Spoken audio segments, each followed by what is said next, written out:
est temps de soigner votre apparence avec la routine beauté de Benjamin Lévesque. Benjamin, on connaissait le mois sans tabac, le mois sans alcool, on vient d'en parler, et dorénavant, il existe le mois sans shampoing. Qu'est-ce que c'est que ce truc ? C'est tout simplement le fait de ne pas se laver les cheveux durant 30 jours. Alors ça fait partie de cette... mois sans shampoing. Jusque-là, Benjamin... Oui, mais c'est la mode du naturel. Ça Jimmy. méritait des précisions, c'est bien.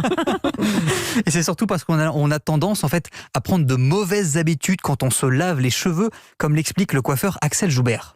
Souvent, on utilise des shampoings qui vont être trop détergents. On enlève tout le sébum qu'on a accumulé sur le cuir chevelu et le corps, il l'interprète d'une certaine façon. C'est-à-dire qu'il va comprendre qu'il va falloir resécréter du sébum pour relibérer des substances. Donc du coup, plus on va faire des shampoings, plus on va sécréter du sébum. Donc plus on va avoir la sensation d'avoir le cheveu gras et il va regresser de plus en plus vite.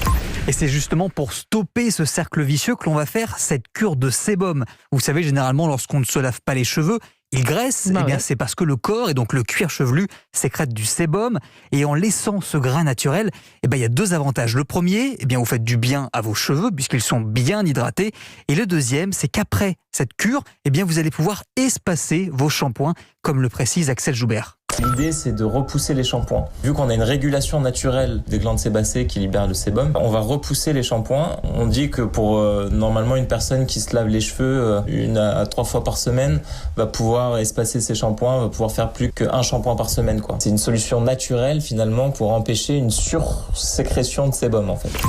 Et après une cure d'1 mois, généralement, on va gagner en volume et en brillance du cheveu. Je vous cache pas, Benjamin, ça a l'air écœurant, mais si jamais on était un peu foufou, un peu maso et qu'on voulait faire une cure de sébum, est-ce qu'on peut quand même faire quelques soins ? Non, Jimmy, aucun soin. Pas de masque. Juste du gras, Jimmy, c'est tout. Pas d'après-shampoing. Mélanie, je vous vois venir, pas de shampoing sec.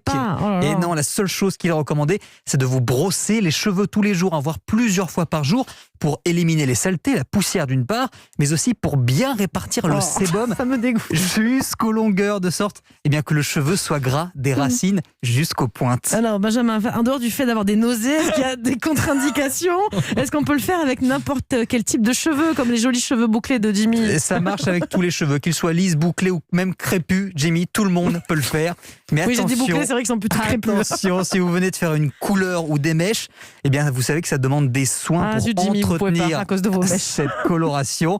Et donc les spécialistes conseillent de faire cette cure, mais moins longtemps, 2 à 3 semaines maximum. Voilà. Benjamin, est-ce qu'on peut gérer une vie sociale quand on fait une cure de sébum ? Oui, c'est possible. Alors c'est vrai, c'est pas très esthétique, le cheveu gras n'est pas à la mode, ça fait pas très propre. Faut mettre un chapeau, tout le temps un chapeau. C'est ça. Alors je préviens, si jamais vous tentez l'expérience, la transpiration va s'accumuler et donc de mauvaises odeurs peuvent survenir. Et contre ça, Kelly Yino, une passionnée de cheveux et fondatrice de l'application Afrizzy, a la solution. On l'écoute.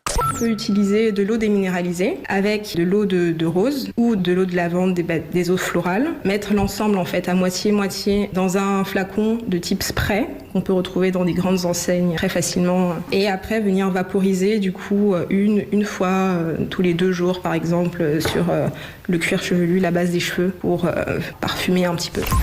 Et puis contre cet aspect huilé, si vous êtes en télétravail à la maison, c'est le bon moment de le faire. Oui. Mais pour les autres, conseil évident, c'est de s'attacher les cheveux. Profitez-en pour essayer des tresses ou faire un chignon plaqué style danseuse, ou bien détourner l'attention. Non, avec j'ai pas les cheveux gras, j'ai du rouge à lèvres. Claquant. Mais oui, un beau rouge à lèvres claquant rouge, ou bien porter un joli bandeau coloré. Enfin, dernier petit conseil, étant donné que le cheveu va énormément graisser, changez plus régulièrement vos têtes d'oreiller. Mais c'est crade, c'est moche, ça pue. C'est un mois à tenir. Jimmy, je suis sûr que vous allez vous lancer dans une cure de sébum. Jamais de la vie, franchement. Enfermez-moi, Mélanie. Bon, ça pue, c'est moche, mais c'était intéressant. C'est Merci bon pour vos beaucoup. cheveux. Voilà, c'est bon pour les cheveux. Merci, Benjamin Lévesque.